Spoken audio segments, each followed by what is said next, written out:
the trip to Jordan was successful from all accounts, and then crossing into Israel-Palestine, where there were meetings with a range of Israeli leaders and a number of visits to Israeli sites, and a meeting in the West Bank with Prime Minister Fayyad and President Abbas. And other senior Palestinian officials. There was criticism on the Palestinian side, and it was even echoed here by some when Senator Obama did a Sunday morning television show with Tom Brokaw, Meet the Press.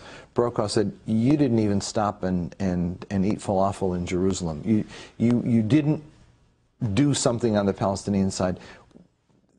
That criticism, it's out there. It's real. Palestinians saying, we didn't get the attention we deserve. Talk about that. Respond to that, if you would. Well, I certainly understand that sentiment, and it certainly was not Senator Obama's intention to convey any lack of concern or regard for the Palestinian people. Quite the opposite. He went to Ramallah.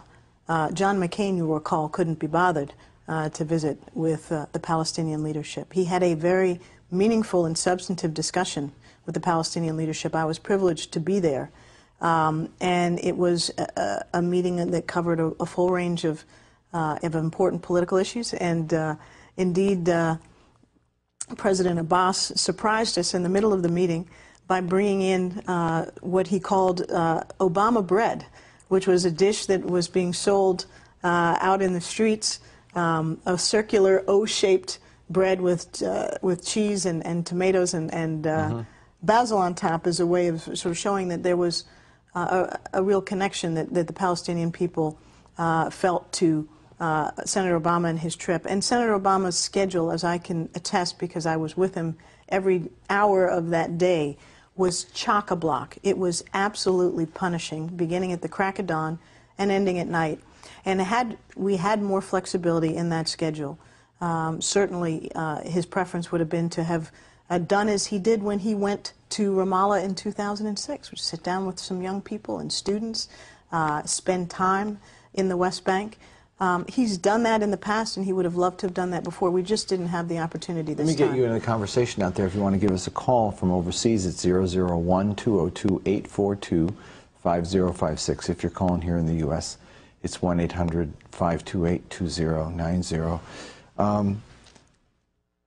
He made note in one of his comments about, while he was there, about the problems on both sides. I actually think it was in his comments in Jordan, at the press conference he did in Jordan, where he talked about the weaknesses of both leaderships and the difficulties of moving forward when both sides are so divided as they currently are.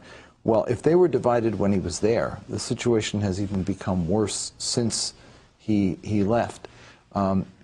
The next no relationship, by the way. None whatsoever. These were all developments that were in the offing long before. But the problem is that the next president, whoever that may be, inherits a very complicated situation.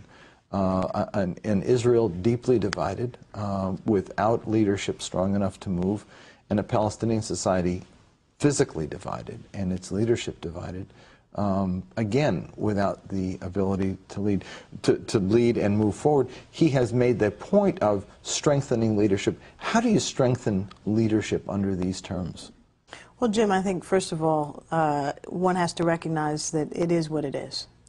But one also has to recognize what was very clear throughout our discussions, that from the Israelis' perspective, from the Palestinians' perspective, and indeed from the United States' perspective, we all have a shared interest in a lasting peace negotiated so that a Jewish state of Israel and a viable Palestinian state can live side by side in peace and security. There was no disagreement about that. Everybody shared the view that this is where we need to go. So the question is whether the respective political constraints on both sides will complicate that to the point of making it impossible in the near term. Senator Obama's view, Jim, is we don't have the luxury of sitting back and speculating or thinking that, it's difficult, so it's not worth trying. His view is we can and we must try. We must be engaged constructively from the very beginning of a new administration. He will do that. He will personally engage. And he won't try to turn back the clock or reinvent the wheel. He'll pick up where the parties leave off. And where they leave off may be not as far along as they might have been if the political circumstances in both sides were more simple. But this is something that is important to all concerned.